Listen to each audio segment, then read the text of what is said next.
उत्तर प्रदेश विधानसभा का मानसून सत्र शुरू हो चुका है। आज पहला दिन था। पहले दिन ही कई सारी ऐसी चीज़ें देखने को मिली जो पक्ष और विपक्ष आपस में आरोप प्रत्यारोप लगा रहे हैं। फिलहाल हमारे साथ बातचीत करने के लिए इसमें मौजूद है लोकेंद्र प्रताप सिंह मोहम्मदी से विधायक हैं।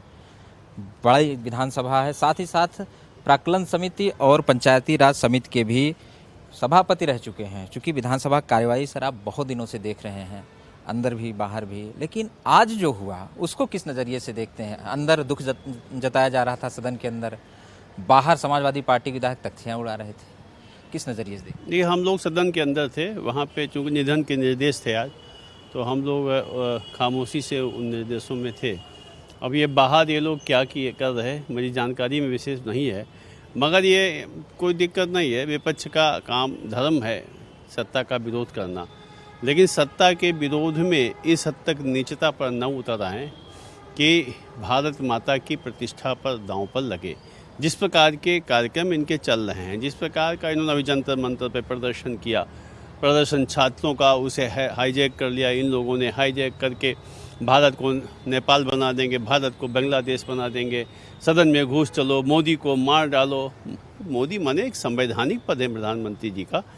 ऐसे इस प्रकार की भाषा का प्रयोग करना, वहाँ बेटियों के द्वारा जिस प्रकार का प्रदर्शन किया गया, वो निश्चित रूप से अशोभनीय है और जितनी निंदा की जाए उतना है। छात्रों का प्रदर्शन कोई विषय नहीं, छात्रों का प्रदर्शन ठीक ढंग से होता, शुरू में ठीक चला, मगर जो जिस प्रकार से अन्य राजनीतिक दलों ने उसमें एंट्री की, उसके बाद जो उसका स्वरूप बदला, वो दुर्भाग्यपूर्ण है। इन लोगों को क्या है कि इन लोगों को सत्ता की भूख एक हवस के रूप में मन में घर कर गई, और सत्ता कैसे मिल जाए, इन प्रकार कैसे हम सरकार में आ जाएं। ये भारतीय जनता पार्टी का सत्ता में बने रहना, भारतीय जनता पार्टी के नेतृत्व में जो सरकार बनी, उस सरकार के द्वारा जिस प्रकार के कार्यों का क्रियान्वयन किया जा रहा है, वह कार्य उनको हजम नहीं हो रहे हैं। ठीक है, तो ये इस प्रकार से आज हम लोग जाते थे, जब हम विधायक नहीं थे, जाते थे बाइक से जाते थे, तो रास्ते में कहाँ पे लूट लिए जाएंगे कुछ भरोसा ही नहीं था। आज रात के 11 बजे भी हमारी बेटी स्कूटी से चली जा रही, किसी शोधे में हिम्मत नहीं है तो उसकी तरफ आँख उठाकर देख ले। ये आदरणीय योगी आदित्यनाथ जी का सुशासन है। उत्तर प्रदेश को उन्होंने एक मजबूत व्यवस्था देने का काम किया है, विकास की ओर ले गए हैं और सुशासन देने का काम किया है, अपराध मुक्त उत्तर प्रदेश बनाने का काम किया है। विधायक जी, ऑल इज वेल, लेकिन चढ़ावा चोरी तो हो गया, पक्ष में आरोप लगा रहा है, लेकर हंगामा भी कर रहा है। देखिए, ये जिस प्रकार से हंगामा कर रहे हैं, मैं उस घटना का प्रत्यक्षदर्शी गवाह हूँ। जब वह विवादित ढांचा गिरा था और आदरणीय मुलायम सिंह जी के द्वारा गोलियां चलवाई गई थी, मैंने देखा था, मेरी आंखों ने देखा था कि सरयू नदी का जल रक्त रंजित हो गया था। इतने लोग वहाँ पर मरे थे, संख्या कम दिखाई गई। कितने संघर्ष के बाद हम लोग तो सालों साल रामलला हम आएंगे, मंदिर वहीं बनाएंगे, ऐसे जेठ की तपती दोपहरिया में चौराहे पर खड़े होकर के आवाहन किया करते थे। 500 वर्षों के बाद, 500 वर्षों के बाद रामलला की स्थापना हुई है।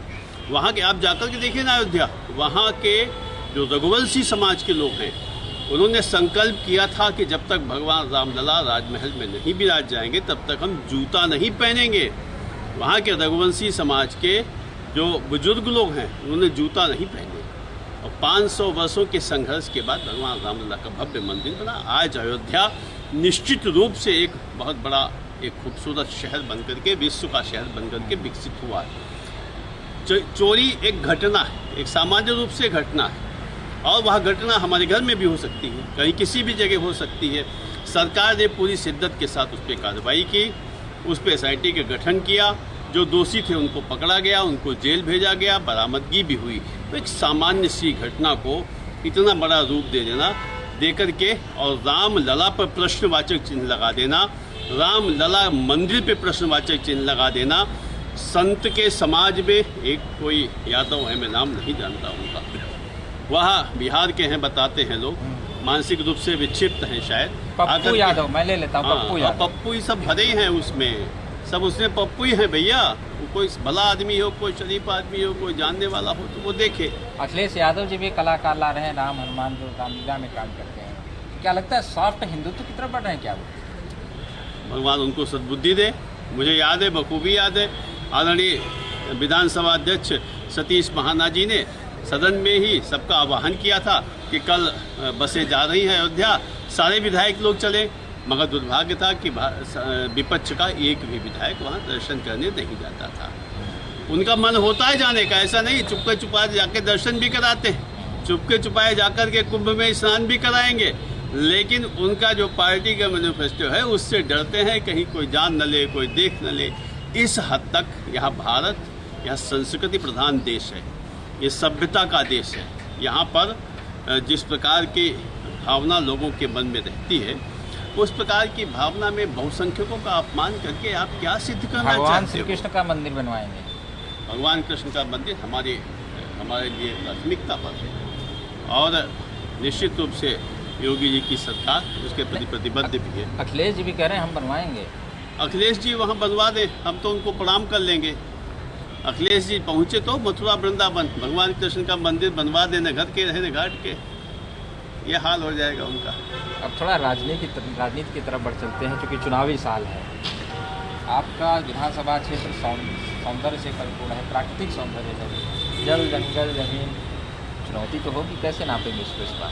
बहुत मैं माननीय मुख्यमंत्री आदरणीय योगी आदित्यनाथ जी को बहुत बहुत धन्यवाद ज्ञापित करना चाहता हूँ कि उन्होंने मोहम्मदी विधानसभा को मॉडल विधानसभा बनाने का काम किया, जहाँ सड़कें नहीं थी, जहाँ बिजली नहीं थी, 30% गाँव में बिजली नहीं थी। आज मुझे प्रसन्नता है कि मैंने 10 नए पावर हाउस बना करके दे दिए।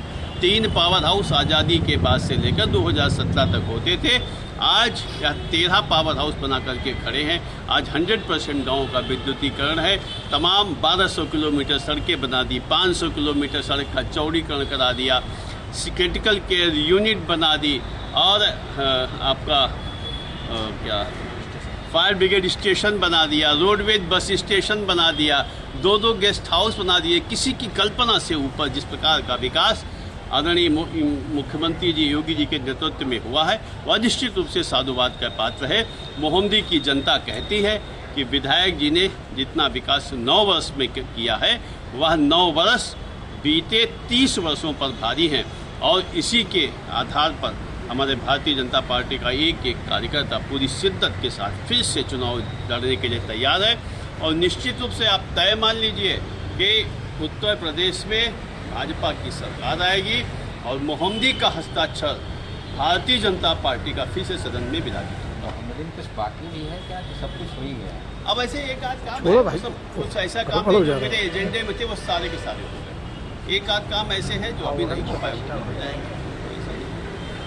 मैंने 95% काम कर दिया हूँ। जैसे अभी पोस्टमार्टम हाउस बाकी है, वह नहीं हो पाया, उसके लिए हम लोग लगे, हो जाएगा। हमारे ज़िले से, जिला मुख्यालय से मोहम्मदी लगभग 65 से 100 किलोमीटर की दूरी पे है, तो हम लोग चाहते हैं कि मोहम्मदी हमारा ज़िला भी बन जाए। महाराज जी से निवेदन भी किया है, महाराज जी ने कहा कि अभी ज़िले नहीं कोई बनाएंगे, जो ज़िले पुराने बने हैं वही नहीं डेवलप हो पाए अभी तक पूर्ण रूप से, उनको डेवलप करने में सरकार हमारी लगी। तो जब जिला बनेगा तो हम उसमें मोहम्मदी का नाम भी बदलने का कुछ है? अभी इस प्रकार का तो कोई विचार है नहीं। अभी महाराज जी गए थे, मियाँपुर कॉलोनी है, रविंद्र नगर का नाम बदल के उसका रविंद्र नगर किया। वहाँ पे बहुत सारे बंगाली समाज के लोग जिनको पुनर्वास अधिनियम के तहत ज़मीनें दी गई थी, उनको मालिकाना हक नहीं था, सरकार की योजनाओं का लाभ नहीं मिलता था। महाराज जी ने घोषणा की उनको सबको मालिकाना हक मिलेगा, मियाँपुर का नाम बदल के रविंद्र नगर होगा। इस प्रकार की तमाम घोषणाएं करके आपने विद्युतीकरण की बात की बड़े पैमाने पर, लेकिन बिजली तो कट रही है ना, इस बात को मानिए। नहीं भैया, कहाँ कट रही? समाजवादी पार्टी सरकार का कालखंड भूल गए क्या? हम लोग रात में हम लोग गाँव में रहते थे, आज भी गाँव में रहते हैं। कोई चिल्लाता था पड़ोसी बिजली आई, दौड़ के जाते थे, कमरे में पंखा चलाते थे, एसी तो चलते ही नहीं था भाई साहब। गाँव की स्थिति लो वोल्टेज, तो इतना लो वोल्टेज था, फ्रिज नहीं चलते थे, टीवी नहीं चलती थी, डबल स्टेबलाइजर लगाना पड़ता था। मतलब बहुत बुरी बद से बदतर स्थिति थी। हम लोग किसान हैं, 1 एकड़ खेत रात में नहीं भर पाते थे। आज रात को किसान मोटर चला के चला आता है, सुबह जाता है तो अपना खेत भरता है, पड़ोसी का भी साथ में भर देता है। इतनी बिजली आती है, आराम से अमन चैन है। गांव का गरीब मजदूर किसान खुशहाल है। आयुष्मान भारत कार्ड उसके पास है, आवास उसके पास है, शौचालय उसके पास है।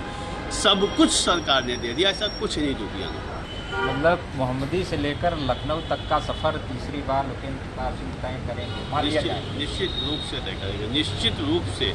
हमारे देखिए मंडल नगर अध्यक्ष हैं, हमारे नगर के महामंत्री हैं, नगर के उपाध्यक्ष हैं, सब पूरी संगठन की टीम खड़ी है। हम अपने संगठन के दम पे हम फिर से मोहम्मदी में भारतीय जनता पार्टी का ध्वज फहराएंगे। कोई नहीं है टक्कर। ये थे हमारे साथ मोहम्मदी से विधायक भारतीय जनता पार्टी के लोकेंद्र प्रताप सिंह, जिनका मानना है कि काम हो रहा है, ज़मीन पर दिख रहा है। इसके बदौलत तीसरी बार उत्तर प्रदेश में भारतीय जनता पार्टी की सरकार बनेगी और ये भी तीसरी बार विधायक बनेंगे। लखनऊ से वीडियो जर्नलिस्ट विवेक के साथ मैं आलोक द्विवेदी, न्यूज़ इंडिया के लिए।